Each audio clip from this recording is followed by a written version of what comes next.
അപ്പം നമ്മൾ ഈ നമ്മൾ ആ ഒളിച്ചോട്ടം കോഴിക്കോട് നിന്ന് വേറെ എങ്ങാണ്ട് പോയല്ലോ ജോലി അന്വേഷിച്ച്. ആ ഒളിച്ചോട്ടം അത് സ്കൂളിൽ പഠിക്കുമ്പോഴാണ് നാട് വിട്ടത്. സ്കൂളിൽ പഠിക്കുമ്പോഴോ? ഏത് ക്ലാസ്സിൽ? ഞാൻ 7-ലെന്തോ പഠിക്കുമ്പോൾ. ഡ്രോയിങ് സാറിനെ പേടിച്ചു പോയതാണോ? അല്ല. പടം വരയ്ക്കാൻ അറിയാതുകൊണ്ട്? അല്ല. ഞാൻ ഓരോ മാർക്ക് കിട്ടും. ഏട്ടനായിരുന്നു കുറച്ച് സ്ട്രിക്റ്റ്. എന്നോട് 10 വയസ്സ് മൂത്ത. അപ്പൊ ഏട്ടൻ പഠിക്കുമായിരുന്നു നന്നായിട്ട്. ചീത്ത വിളി നമുക്ക് കിട്ടത്തില്ല. കൂടുതൽ ഞങ്ങളുടെ ഫാമിലി കാര്യങ്ങളൊക്കെ നോക്കിയിരുന്നതും ഒക്കെ ഏട്ടനായിരുന്നു. അപ്പൊ ഞങ്ങൾ വളർന്നതിന്റെ പിന്നിലൊക്കെ ഏട്ടൻ തന്നെയാണ്. ഏട്ടന്റെ കഷ്ടപ്പാടാണ്. അപ്പം ഏട്ടൻ തിരിച്ചു കൊടുത്തോണ്ടിരിക്കുകയാണോ? വരുമാനം കൂടിയപ്പോ ഞാൻ ചോദിക്കാം. ഞങ്ങൾ ഒരുമിച്ച് തന്നെ എപ്പോഴും ആണല്ലേ? നല്ല കാര്യം. അപ്പൊ ഞാനത് ഓരോ മാർക്ക് ഹിസ്റ്ററിക്ക് എത്രയുണ്ട്? ഹിസ്റ്ററിക്ക് 45, ഇംഗ്ലീഷിന് 48 ഉണ്ട്. കണക്കോ മാത്സ് ഞാൻ 37 എന്താ ശ്രദ്ധിക്കട്ടാ, ഒന്ന് കയറ്റിപ്പിടിക്കണം. എല്ലാം മലയാളമൊക്കെ ഫുൾ മാർക്ക് 30-40 കുറവുള്ള മാർക്കില്ല. അല്ല, ഞാൻ ഏട്ടനോട് പറയുന്ന സത്യമല്ല. ഒറിജിനൽ യാത്ര 4 4 7 ടോട്ടൽ മാർക്ക് 168 എല്ലാം കൂടെ മൊത്തം കൂടെ. ഇത് 40 എല്ലാം കൂട്ടിയപ്പോ 600-ൽ 100. ചേട്ടന് വയറ് നിറയാൻ വേണ്ടി നമ്മൾ കുറച്ച് മാർക്ക് കൊടുക്കും. അങ്ങനെ പ്രോഗ്രസ് കാർഡ് കിട്ടിയ ദിവസം എനിക്ക് പ്രശ്നമാവും, വീട്ടിലെ പ്രശ്നമാവും എനിക്ക് അറിഞ്ഞത്. അപ്പൊ ഞാൻ ട്യൂഷൻ ക്ലാസ് പോയിക്കൊണ്ടിരിക്കുന്ന ആ സമയത്ത് അപ്പൊ ഞാൻ എന്ത് ചെയ്ത്, അന്ന് കോഴിക്കോട് ടു പാലാഴിയിലെ കോഴിക്കോടേക്ക് പോകണ 80 പൈസ ടിക്കറ്റ് ചാർജ്. ഞാൻ എല്ലാവരോടും ചില്ലറ പൈസ ചോദിച്ചു 20-30 പൈസക്ക് ചോദിച്ചിട്ട് 7 രൂപ എൻ്റെ കയ്യിലായി. ഞാൻ അന്ന് വൈകുന്നേരം, ശനിയാഴ്ച വൈകുന്നേരം ദൂരദർശനിൽ ഈ മിഥുൻ ചക്രവർത്തി സിനിമകളൊക്കെ കാണലുണ്ട്. അപ്പൊ ആളുടെ ഹിന്ദി സിനിമ ബോംബെയിലേക്ക് വിട്ട് അതോ ലോകത്ത് പിന്നെ കോടീശ്വരനായി വരുന്ന നായകൻ. ഞാൻ പാലാഴി ബോംബെ പോയി തുപ്പാക്കി എടുക്കുന്നു. 7 രൂപ ടൗണിലേക്ക് കയറിയപ്പോ ടൗണിൽ 2-വേ റോഡ് കാണുമ്പോ തന്നെ എനിക്ക് പേടി. ഞാൻ ടൗണിലൊന്നും പോകാത്ത ആളാ. അപ്പൊ തന്നെ ഞാൻ ഏതോ ഒരു സിറ്റിയിലെത്തി. ഭയങ്കര സിറ്റിയിൽ ലൈറ്റ് ഒക്കെ തുടങ്ങി. SM സ്ട്രീറ്റിലൂടെ മിഠായി തെരുവിലൂടെ കുറെ നടന്നു. ഒരു ഷൺമുഖം ഹോട്ടലൊക്കെ ഉണ്ട് അവിടെ. അവിടെ ഹോട്ടലിൽ പോയി ഞാൻ ജോലി വെച്ചു. എനിക്ക് എന്താ പണി വരുമോ? അപ്പോൾ എന്താ ഞാൻ ഇങ്ങനെ വീട്ടിലിങ്ങനെ ബുദ്ധിമുട്ടുണ്ട്, എനിക്ക് അങ്ങനെ ഇറങ്ങിയാണ്.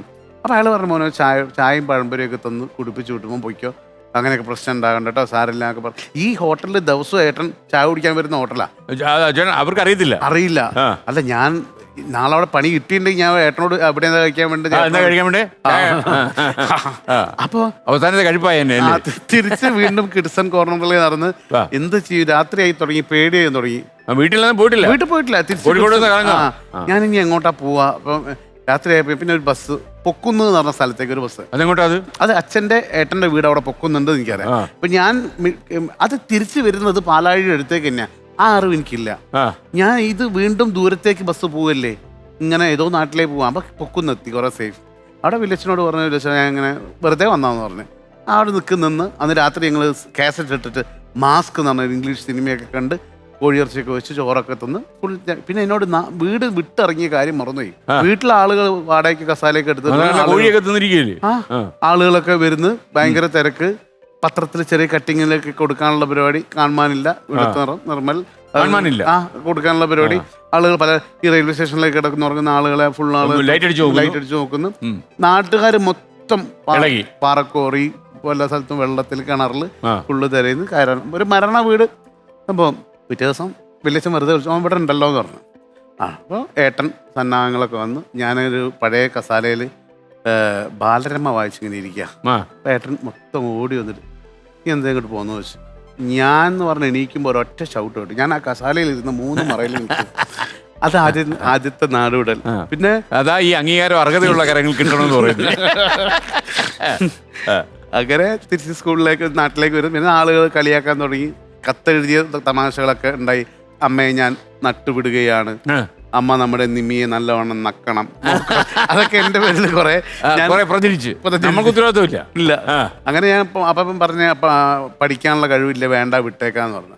അപ്പൊ ഞങ്ങളൊരു നിഖിൽ മാഷുണ്ട്, അർച്ചനൽ ട്യൂഷൻ മാഷ് പറഞ്ഞ് 10 വരെയെങ്കിലും അവന് പറഞ്ഞയക്കണം എന്ന് പറഞ്ഞു. അങ്ങനെ നിഖിൽ മാഷ് പറഞ്ഞിട്ട് 10 മാഷവും പോലീസിലാ. ഞാൻ എന്നിട്ട് അവരുടെ ഇനോഗ്രേഷൻ ഞാൻ പോയപ്പോൾ ഈ കഥ ഞാൻ അവിടെ സ്റ്റേജിൽ പറഞ്ഞത്. ഇങ്ങനെ അന്ന് തന്നെ 10 വരെ എത്തിച്ച മാഷ് മാഷിലെ 10 വരെ എത്തത്തില്ല. 10 വരെ എത്തൂല. 7 ഞാൻ എന്റെ വർക്ക്ഷോപ്പിൽ 9 മണിക്കൊക്കെ പോയിട്ട്. ഹരീഷ്, ഈ കല്യാണം കഴിഞ്ഞിട്ട് എത്ര നാൾ കഴിഞ്ഞിട്ടാണ് ഈ കോമഡി ഫെസ്റ്റിവലിലെ ഈ പ്രോഗ്രാമിലേക്ക് കല്യാണം കഴിഞ്ഞ് ഈ കണാര മാഷിന്റെ ജീവിതം കൊണ്ടുവന്നു? ഒരു 2-3 കൊല്ലം ഈ കഴിഞ്ഞു. 3 കൊല്ലത്തിനുള്ള കട്ടടി കുറച്ച് കടുപ്പായിരുന്നോ? പിന്നെ 3-4 കൊല്ലം അങ്ങനെ പട്ടിണിയല്ല, നമുക്ക് ആവശ്യത്തിന് ഉപയോഗിക്കാനുള്ള പൈസയും. അല്ല, ഈ പെയിന്റ് നമ്മൾ സ്ട്രോങ് ആയി ഡീൽ ചെയ്യുന്നു, പെയിന്റർ എന്നുള്ള നില പരിപാടി. പിന്നെ നമ്മൾ കൃത്യമായിട്ട് പോകും. അടുത്ത വീടിനടുത്തേക്കുള്ള ഏരിയയിലാണ്, നാട്ടിൽ തന്നെ പോകും. ഒരു കെട്ടിടം ഒന്ന് വിശ്വസിപ്പിച്ച് ആൾക്കാർക്ക് ഏൽപ്പിക്കാവുന്ന അവസ്ഥ ഉണ്ടായിരുന്നു. തീർച്ചയായും. അതോ അത് നമ്മളെ അടിച്ച് കൊളവാക്കി കൈ കൊടുക്കുന്നുള്ള അല്ലേ?